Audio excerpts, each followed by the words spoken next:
Bem-vindos ao The Debate. Hoje, a gente mergulha numa das questões mais fundadoras, né? A origem do universo. Vamos analisar essa relação complexa, eu diria, entre o relato da criação lá no livro de Gênesis, começando com o famoso "No princípio criou Deus os céus e a terra", e o que a cosmologia científica moderna, o que ela nos revela sobre como tudo começou. Essa busca por origens é algo muito humano, né? E nossa discussão aqui vai se basear no material-fonte Criação e Ordem Divina, Fé e Ciência no Gênesis. Então, a questão central que vai nos guiar é a seguinte: será que a narrativa de Gênesis e as descobertas da ciência oferecem visões que, de alguma forma, se complementam, que se enriquecem para a gente ter uma compreensão maior das origens? Ou, por outro lado, elas representam abordagens fundamentalmente distintas, talvez até irreconciliáveis sobre como tudo começou? Eu vou defender a perspectiva de que são visões essencialmente complementares. E eu, por minha vez, vou sustentar que, embora ambas sejam, claro, muito significativas, elas representam formas de conhecimento, fundamentalmente distintas, com métodos, com objetivos que, na minha opinião, não deveriam ser confundidos ou fundidos tão facilmente. Excelente. Então vamos lá, vamos expor nossas posições iniciais. Eu vejo Gênesis e a ciência como se estivessem abordando a mesma realidade, sabe? Mas por óticas diferentes, não necessariamente conflitantes. Gênesis, na sua essência, foca muito no porquê. Qual o propósito disso tudo? Qual o significado por trás do cosmos? Existe uma intenção divina? São essas as perguntas. A ciência, por outro lado, ela se dedica ao como. Quais são os mecanismos físicos? Quais as leis da natureza que regem o universo? Qual foi o processo desde o Big Bang até a complexidade que a gente vê hoje? E eu vejo convergências importantes, sim. Olha, ambos os relatos, o bíblico e o científico, eles concordam num ponto que eu acho crucial.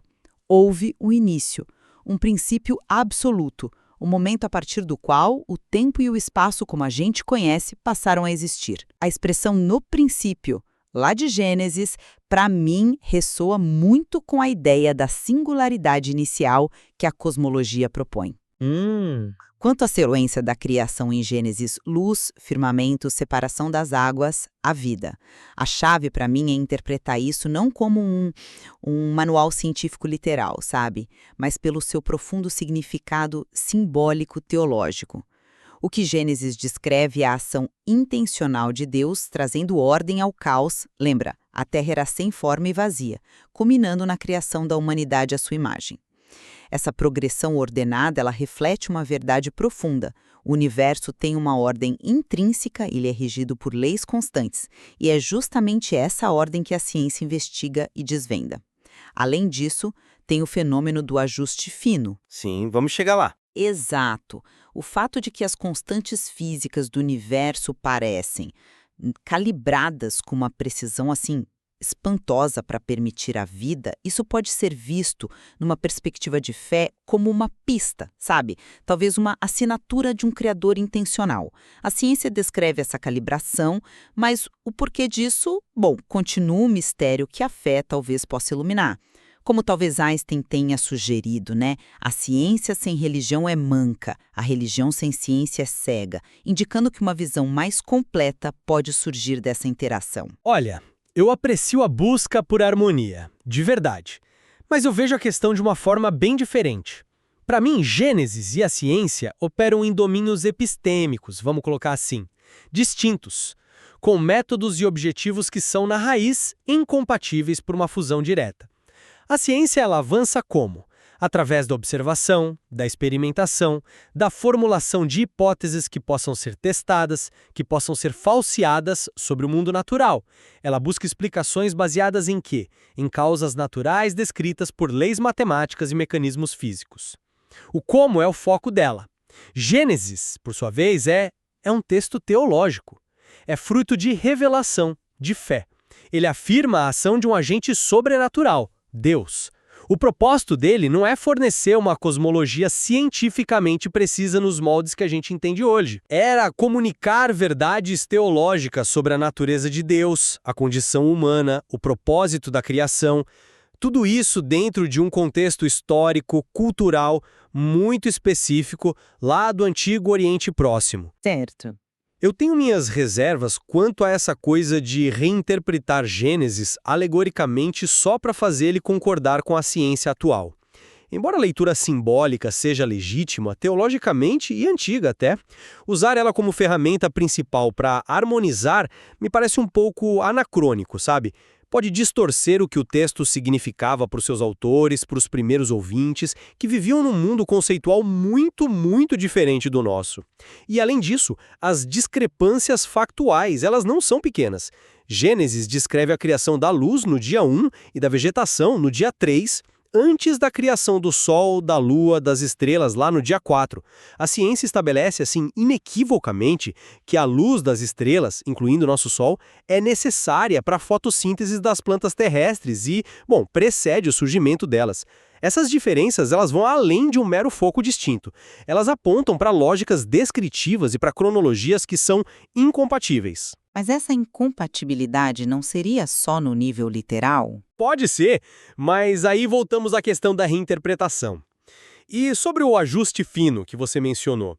Embora seja fascinante, sim, atribuir isso a um criador, é um argumento filosófico ou teológico, não é uma conclusão científica.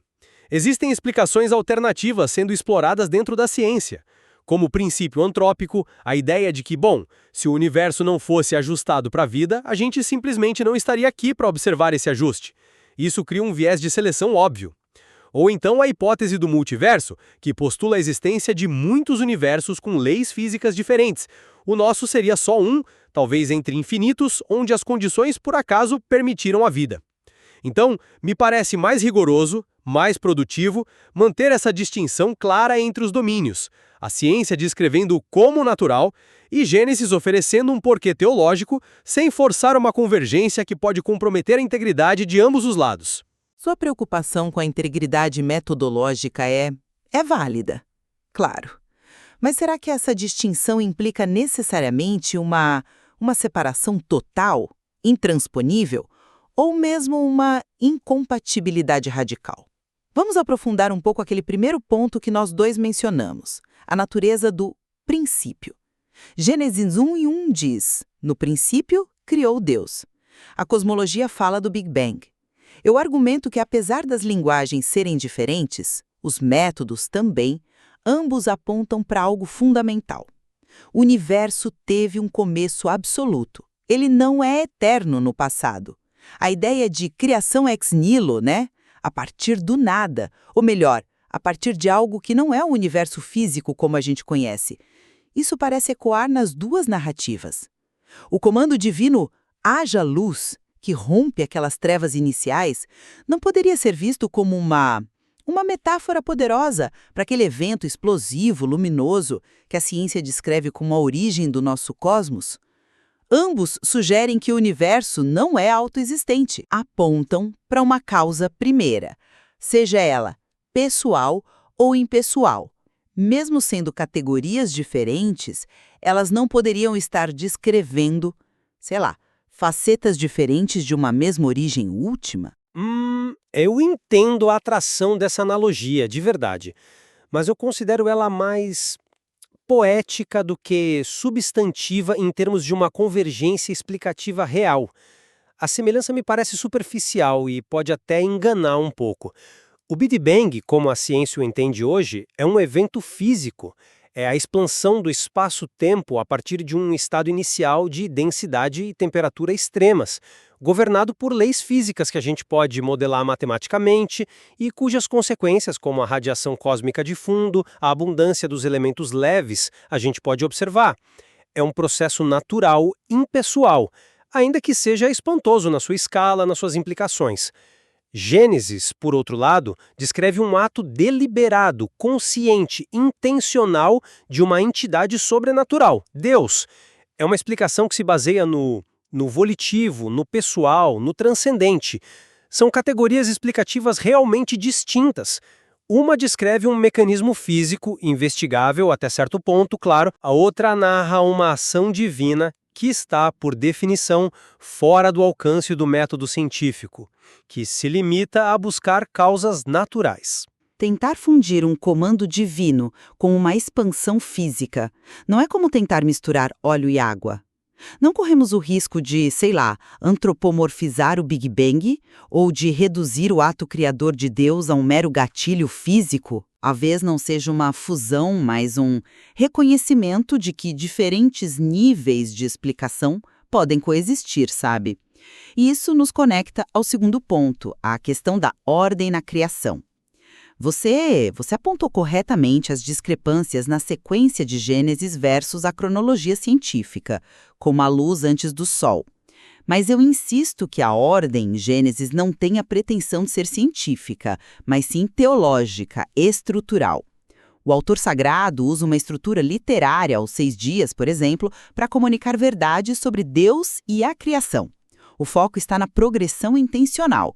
Deus combate o caos, sem forma e vazio, trevas sobre a face do abismo e estabelece ordem, função, beleza.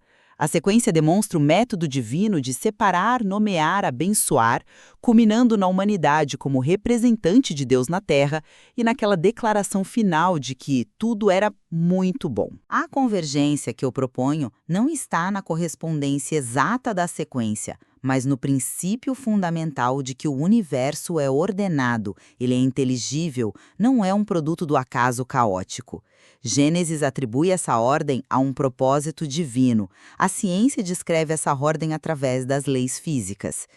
Ambas as perspectivas, a meu ver, testemunham contra um universo puramente aleatório, sem sentido. A ordem é real, seja sua fonte última Deus ou leis naturais intrínsecas, e talvez essas duas coisas não sejam mutuamente exclusivas. Eu entendo a ênfase no propósito teológico, na estrutura literária, e concordo que a ideia de ordem versus caos é central em Gênesis, sem dúvida. Contudo, se a ordem descrita é puramente simbólica e teológica, sem qualquer pretensão de refletir a sequência física real, como no caso da luz e das plantas antes do Sol, que são, vamos combinar, discrepâncias significativas, então, qual o sentido prático de ficar buscando paralelos detalhados ou convergência com a ordem que a ciência descobre? Se a sequência bíblica não tem relação com a realidade física observada, a tentativa de harmonizá-las não se torna um exercício um tanto artificial? Não estaríamos esvaziando o próprio argumento da complementaridade se a gente tiver que ignorar as partes que claramente não se encaixam? Ou a gente diz que Gênesis tem alguma correspondência com o mundo físico, e aí as discrepâncias são o problema real para a harmonização, ou a gente admite que é uma narrativa puramente teológica, cujo valor não reside em qualquer alinhamento com a cosmologia científica. Tentar ter as duas coisas ao mesmo tempo me parece problemático. A lógica interna das narrativas é diferente. Mas talvez a harmonia não precise ser literal ou sequencial para ser significativa. Entende? Ela pode residir em princípios mais profundos, como a própria existência de ordem e propósito. Isso nos leva direto ao terceiro ponto, o ajuste fino do universo e a questão da intencionalidade. A física do século XX revelou algo extraordinário. As constantes fundamentais da natureza, pensa na força da gravidade, na força eletromagnética, nas massas das partículas elementares, elas têm valores que parecem estar dentro de faixas, extremamente estreitas. Se esses valores fossem minimamente diferentes, o universo seria radicalmente distinto e, crucialmente, incapaz de gerar estrelas complexas, química do carbono e, portanto, vida como a conhecemos.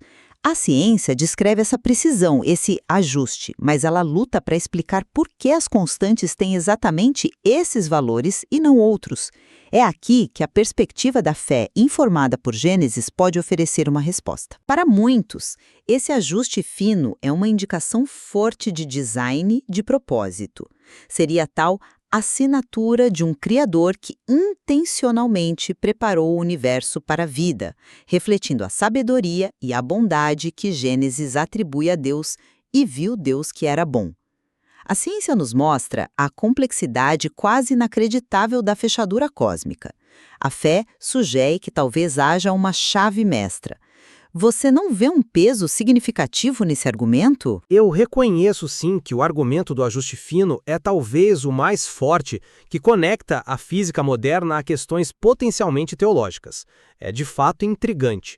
No entanto, eu vejo ele mais como um reflexo dos limites do nosso entendimento físico atual do que como uma prova definitiva de design divino.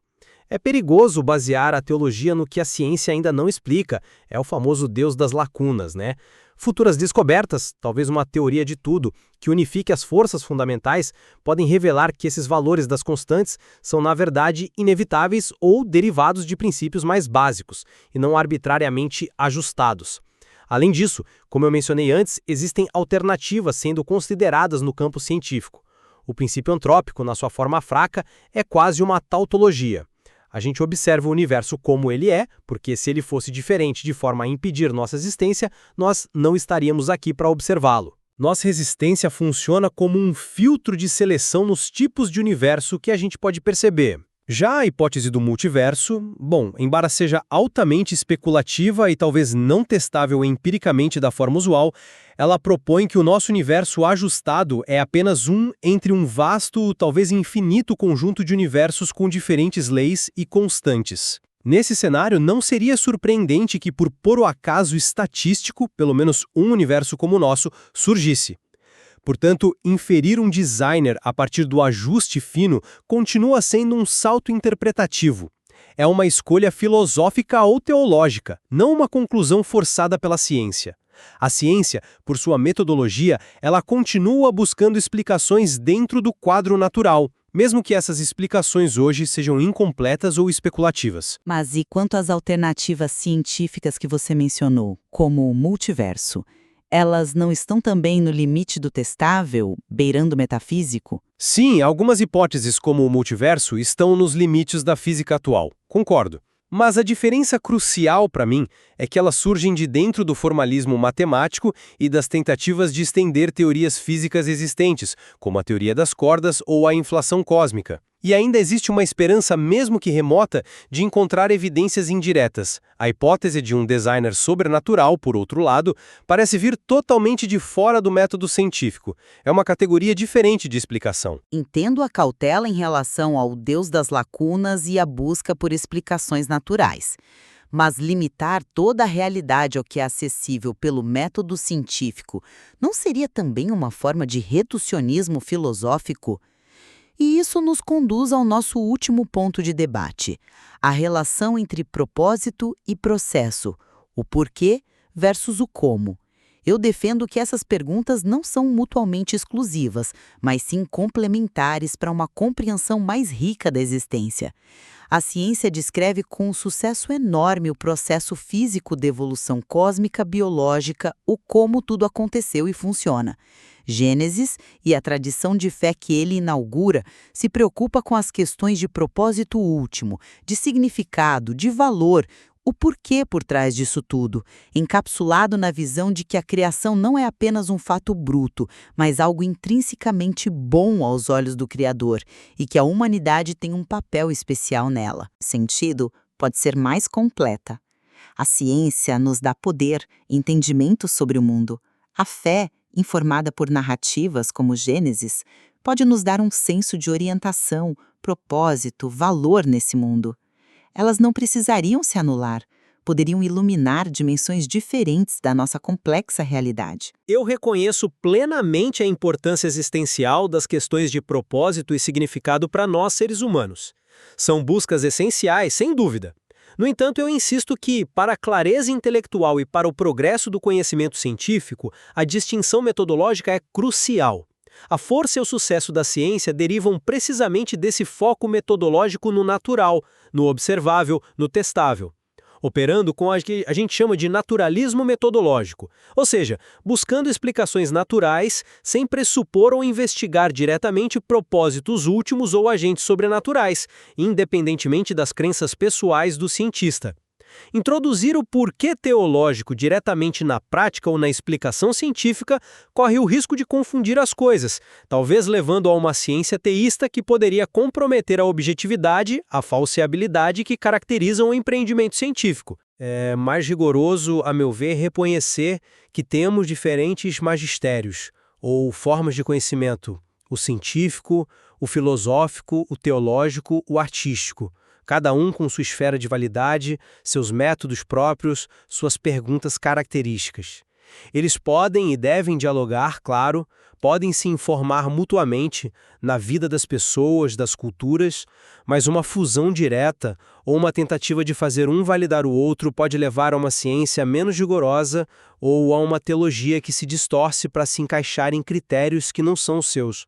Manter a distinção não é negar o valor de nenhuma das partes, mas sim respeitar a natureza de cada uma. Bom, resumindo a minha posição, então, eu reafirmo a visão de que Gênese e a cosmologia científica, apesar de operarem em níveis distintos, Gênese no nível teológico, simbólico, existencial, a ciência no nível físico, descritivo, mecanicista, podem sim oferecer perspectivas que se complementam, que se enriquecem mutuamente. Gênese fala ao nosso senso de propósito, à nossa busca por significado, à nossa relação com o transcendente e ao valor inerente da criação e da vida, aspectos que a ciência, por sua própria metodologia focada no natural, não aborda diretamente. Contudo, as descobertas científicas sobre a ordem, a vastidão, a beleza, a inteligibilidade e a própria contingência do universo podem ser interpretadas, sim, à luz da fé informada por Gênese como manifestações da sabedoria, do poder e da bondade divinas. Uma análise que respeita as diferenças, mas que busca pontos de contato, de ressonância, acho que pode nos levar a uma compreensão mais profunda e ao maior maravilhamento diante do mistério de onde viemos e por que estamos aqui. E, para concluir da minha parte, eu reitero minha perspectiva de que Gênesis e a cosmologia moderna representam empreendimentos humanos fundamentalmente diferentes. Gênesis é uma narrativa teológica ancestral de imenso valor espiritual, cultural, que usa a linguagem do seu tempo para falar sobre Deus, a humanidade, a aliança, focando no sobrenatural e no propósito divino. A ciência moderna é um método rigoroso de investigação do mundo natural, baseado em evidências empíricas, testes e busca por explicações mecanicistas. Tentar harmonizá-los diretamente, muitas vezes, exige leituras forçadas ou seletivas de ambos os lados, o que pode diminuir o poder único de cada um. Eu considero mais intelectualmente honesto e, a longo prazo, mais produtivo reconhecer e respeitar suas esferas distintas de competência e seus diferentes objetivos.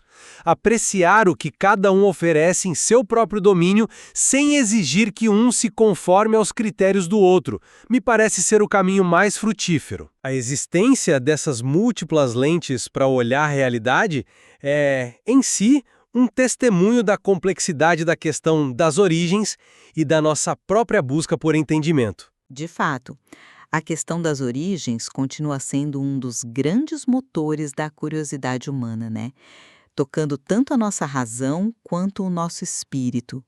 A análise que fizemos hoje, inspirada pelo material Criação e Ordem Divina, certamente sublinha a profundidade das perguntas sobre criação, ordem, acaso, propósito e o lugar singular que a gente ocupa neste vasto cosmos. E demonstra, creio eu, o valor intrínseco de se engajar com diferentes pontos de vista de forma respeitosa.